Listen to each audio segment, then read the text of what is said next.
Las enfermedades infecciosas son el motivo de análisis en el capítulo de hoy. Conoceremos la relevancia de las vacunas y la importancia que tiene la actuación temprana del sector salud, así como una buena coordinación con la población en general a la hora de una epidemia.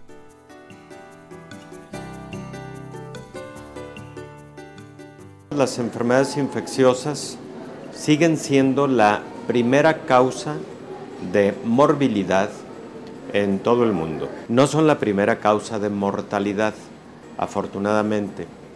La primera causa de mortalidad en todo el mundo son las enfermedades cardiovasculares y, por ejemplo, en nuestro país ya las enfermedades infecciosas como causa de muerte han caído prácticamente hasta el 8º o 9º lugar. Son enfermedades que tienen un vehículo para transmitirse de humano a humano. En ocasiones requieren esa enfermedad un vector como un mosquito. En ocasiones puede ocurrir la transmisión por el aire. Otras se transmiten por la vía de las transfusiones de sangre y hemoderivados. Y cuando la población que está infectada se encuentra asintomática, bueno, entonces es posible que la actuación para la contención de estas enfermedades sea insuficiente por no tener clara la magnitud del problema. Imaginemos que si hablamos de 36 millones de personas viviendo con el VIH, se estima que puede haber 5 personas más por cada uno de ellos que no saben y que pueden estar de igual forma viviendo con la enfermedad. Cada día el cuerpo humano libra infinidad de batallas para mantenerse a flote, para estar sano. Cuando las defensas pierden la lucha, dan paso a miles de microorganismos que atacan distintos lugares de la anatomía. Significa que hemos contraído una enfermedad infecciosa. Los agentes que ocasionan este tipo de males son virus, bacterias, hongos y otros seres vivos. Provocan infecciones que modifican el funcionamiento normal del organismo. Estos padecimientos se caracterizan porque pasan de un individuo enfermo a uno sano por diferentes vías de transmisión. La falta de higiene, de información y la escasez de recursos facilitan el contagio de estos males. Por su propagación, algunos son considerados un problema de salud pública. Su prevención debe ser una responsabilidad individual. La epidemia es la aparición repentina en una región de una enfermedad infectocontagiosa que se extiende rápidamente entre sus componentes. Ejemplo de estas son la gripe, el sarampión, la hepatitis, el paludismo, etc. Cuando afecciones así comienzan en un país, van más allá de sus fronteras y se proliferan hacia otras naciones, se llaman pandemias. Por ejemplo, VIH y cólera. El VIH, la hepatitis C, la tuberculosis y la malaria, también conocida como paludismo, encabezan la lista de defunciones a escala mundial dentro de las enfermedades infecciosas más comunes. Por lo que en esta ocasión, Bisturí profundizará en estos 4 padecimientos.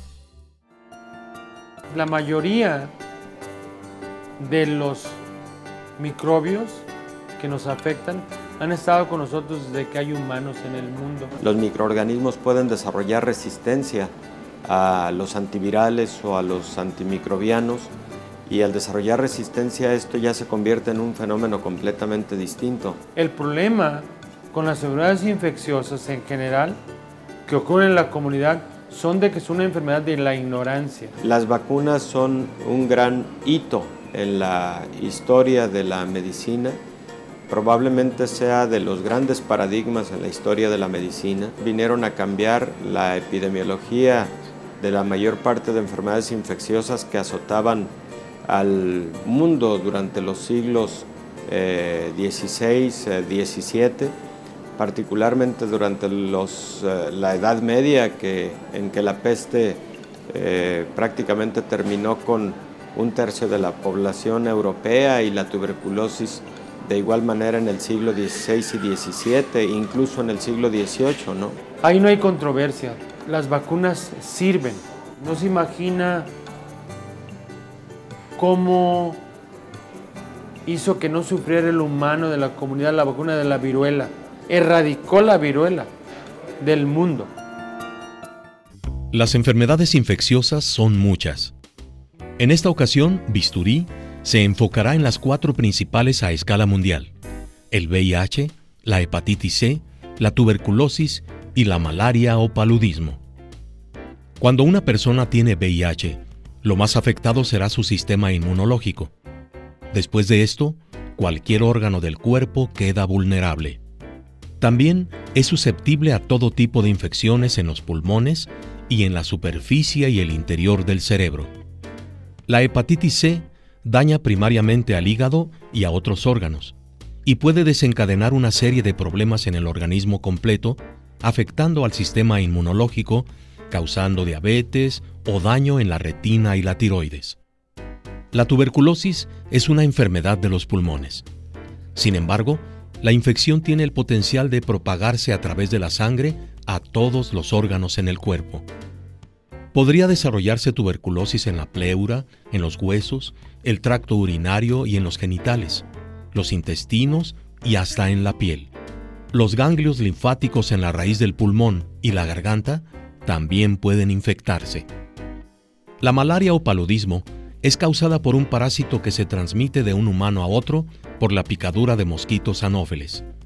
Después, migra a través del torrente sanguíneo hasta el hígado, donde madura y cambia de forma.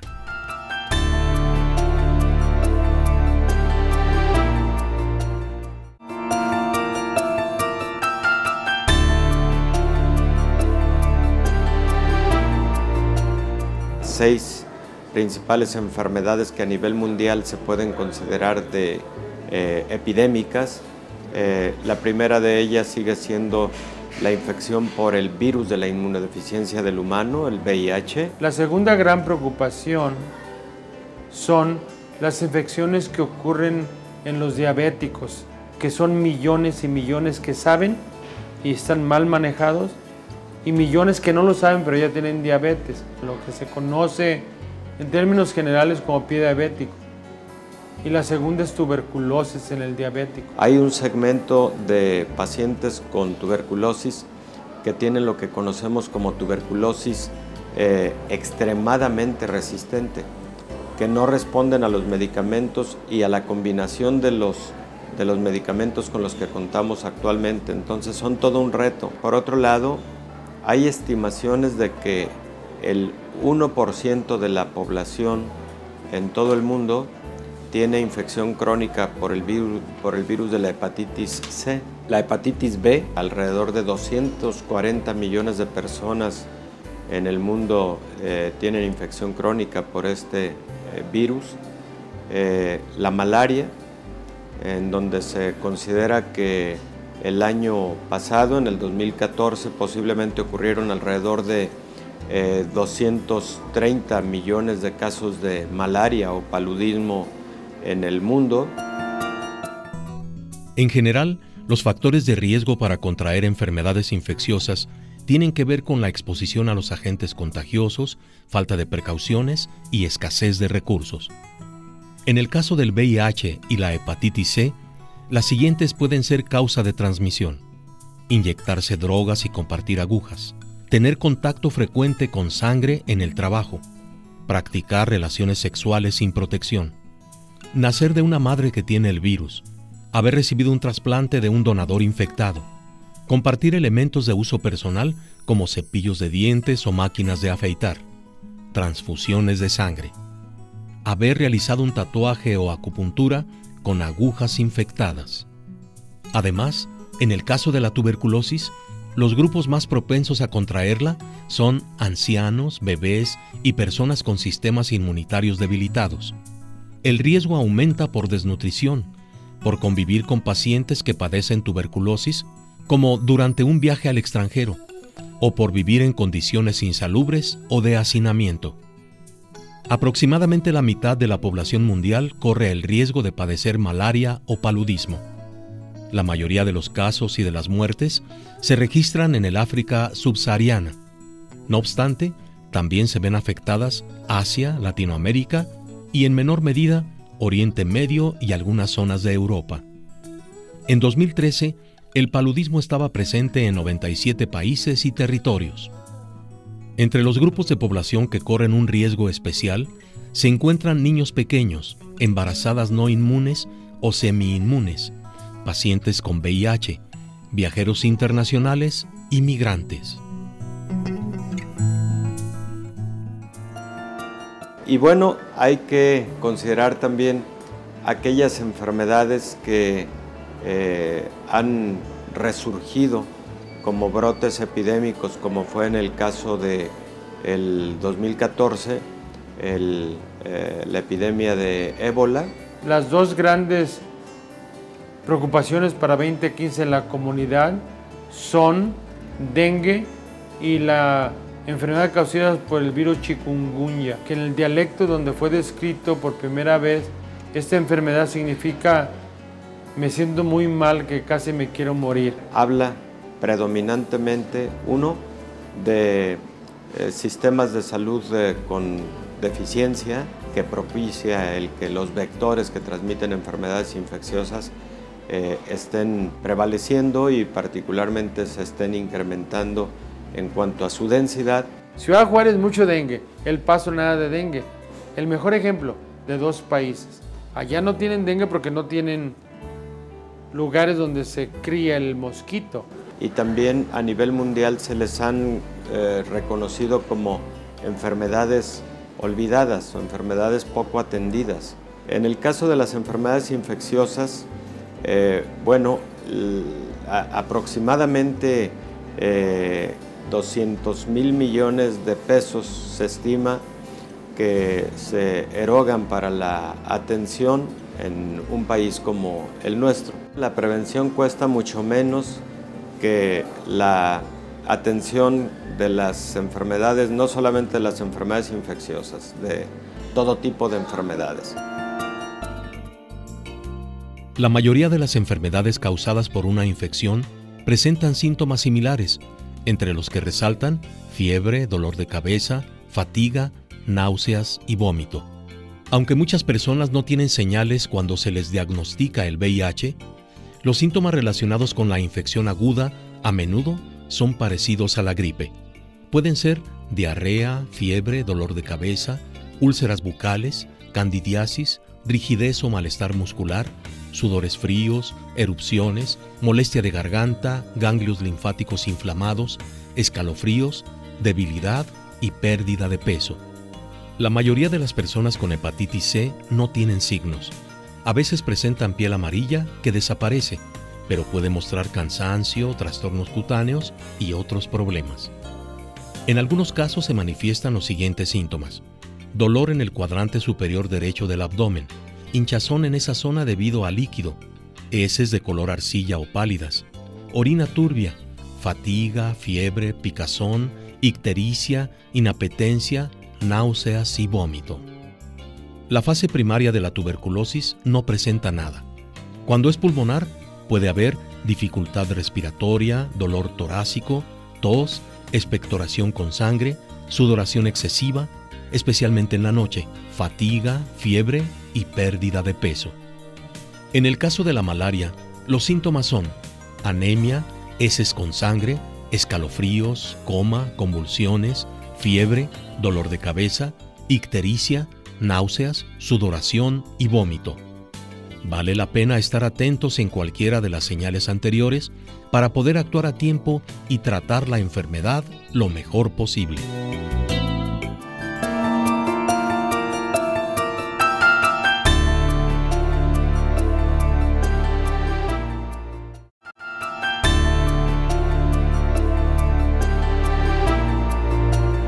La mayor parte de las enfermedades infecciosas sí dan síntomas. Solo algunas que evolucionan hacia la cronicidad pueden no ser sintomáticas durante sus primeras etapas. Por ejemplo, el caso de la hepatitis C puede pasar inadvertida durante muchos años, 15 o incluso 20 años.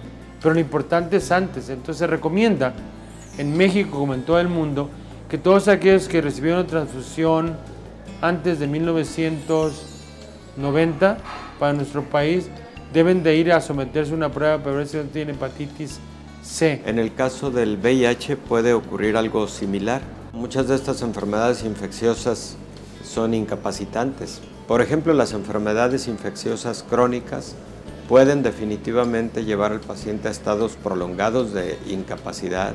Eso nos causa a todos los mexicanos un gasto tremendo, porque tiene que estar hospitalizado. Ya perdió días, meses de vida productiva.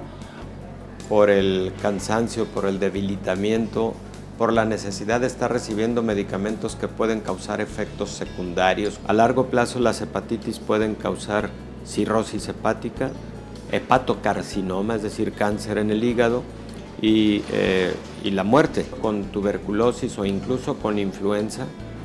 Al no tratarse oportunamente, pueden llegar a sufrir fibrosis pulmonar. Todo esto le va añadiendo a los costos inmensos de un país como México en crisis, porque no existe muy buena prevención. La información a pacientes y familiares es parte esencial de lo que hace un médico. Los infectólogos lo hacemos. Usted tiene esto, le voy a informar acerca de cómo evitar que eso contagie a otras gentes en su casa. En cualquiera de sus manifestaciones, en una enfermedad infecciosa los agentes que provocan el mal tienen que ser atacados con antibióticos. Las sustancias antimicrobianas son aquellas producidas por microorganismos, antibióticos a partir de bacterias, hongos o actinomicetos, o sintetizadas químicamente, sulfas, quinolonas, que poseen la capacidad de destruir, impedir o retardar la multiplicación de otros agentes patógenos. En la práctica médica, a ambos se les denomina antibióticos. Estas sustancias van destinadas al tratamiento de pacientes con los síntomas y signos clínicos de infección. Su uso adecuado requiere de la recolección de información sobre el enfermo y su contexto. Pueden ser utilizadas de forma empírica si se desconoce el agente causal, o etiológica cuando ya ha sido identificado. En ambas circunstancias, el antibiótico seleccionado debe ser eficaz y seguro. Conocer de manera exacta cuál es el microorganismo que provoca una enfermedad es benéfico para hallar el tratamiento idóneo, aunque no siempre es posible. Sin embargo, realizar un estudio para saber el nombre del causante debe ser regla en los casos de infección hospitalaria y en aquellos de propagación comunitaria graves. De cualquier manera, la interpretación de los datos de laboratorio debe hacerse teniendo en consideración el cuadro clínico, ya que los hallazgos pueden originarse en la colonización y no en una infección. Me diagnosticaron tuberculosis meningia y fue el año pasado en octubre, el día 5 de octubre de hecho. Como que se me iba en la mente y no sentí de hecho nada. Sí, de un día para otro pasó. Los doctores dijeron, no, pues déjenme checarla. Me checaron y les dijeron, no, ¿sabe qué? Su hija estaba fingiendo. Ella no tiene nada. Me mandaron al Hospital Civil Viejo, pero pues ya me estaba convulsionando. Ya llevaba varias convulsiones. Ya debido a que me pusieron varias dosis de medicamentos y no dejaba de convulsionarme, me inducieron al coma. Entonces duré aproximadamente 22 días en coma hasta que desperté. Todavía despertando me dio otra convulsión. Evidentemente hay que invertir en vacunas. Sabemos que son altamente eficaces para muchas de las enfermedades infecciosas, como es el caso de sarampión, rubiola, paperas, varicela, poliomielitis, hepatitis B. Es un grave error el no vacunar a los niños o a la población susceptible. Una discusión sobre vacunas no es individual, es de la comunidad, de todos nosotros. Ya no se trata de su salud nada más, de la decisión de su hijo de no vacunarlo, sino de ahora, ya infectado nos puede afectar a todos nosotros. Hay muchas enfermedades prevenibles por vacunación. El virus de la hepatitis A, por ejemplo, actualmente está causando alrededor de 1.6 millones de casos a nivel mundial. Pero hace 2 décadas o 3 décadas, cuando no teníamos una vacuna eficaz, había alrededor de hasta 10 millones de casos a nivel mundial. Está en nuestras manos la mayor parte de las acciones que debemos emprender para el adecuado control de las enfermedades infecciosas. Además de las vacunaciones, digamos, universales, que habitualmente se deben concretar en las etapas tempranas de la vida. Las medidas preventivas son muy bien conocidas, que es evitar que existan mosquitos, evitar ser picado por mosquitos. Lavado de manos frecuente, nuestro aseo personal, la adecuada preparación de los alimentos, con una buena cocción de los alimentos. Durante las epidemias o durante los momentos de enfermedad activa, evitar el saludo de mano, el saludo de beso, evitar el contacto con las secreciones. Hay que preocuparnos por los millones de diabéticos, la tuberculosis del anciano, la infección con oclusión difícil del anciano, la evolución de la resistencia bacteriana. Porque todas estas son enfermedades infecciosas a las que los mexicanos podemos estar expuestos. En muchos casos, no en todos, existen vacunas con las que se puede prevenir el brote de una enfermedad infecciosa. De cualquier manera, será de gran ayuda mantener las siguientes medidas: evitar comer alimentos en la calle, beber agua purificada, lavarse las manos antes de comer y después de ir al baño, ventilar los espacios donde los niños pasen el día, disponer de un lugar adecuado para que los menores jueguen, limpiar y desinfectar el área donde se cambian los pañales, los baños, así como la cocina, los muebles y los juguetes, estornudar y toser lejos de otras personas, no compartir objetos de uso personal como cepillos de dientes, vacunarse, limpiar y desinfectar cualquier mancha de sangre o fluidos corporales, evitar el uso compartido de agujas, extremar precauciones en el caso de recibir un trasplante o una transfusión sanguínea. Me sentí desesperada y dije, ay no, ¿qué me pasó? ¿Qué hice? Mi madre me tranquilizó. También perdí la memoria, no recordaba muchas cosas. A veces llegaba algún familiar y yo decía, ¿quién es este? Cuando ya me querían como dar de alta, fue cuando ya me quise bajar de la cama y ya sentía más fuertes mis piernas. Y yo trataba de dar un peso en las que estaban. Ese día, de hecho, me estaba cuidando una amiga. Y, no, Brenda, no te pares. Y yo, no, es que yo me quiero parar, yo sé que puedo. Y me paré. No, casi lloraba. De hecho, lloré porque yo me sentía súper feliz. Dicen que es una infección que me llegó de alguna parte de mi cuerpo que se fue al cerebro. Pero no saben exactamente el por qué. Pues bien, en cuestión de un poco de salud, ya mejor un poco de salud, de pensamiento, sí me cayó mucho de peso. Sí, porque yo estaba pues yo era una niña súper feliz. Nunca hay que tener miedo de ir a un diagnóstico. Más vale prevenir que lamentar.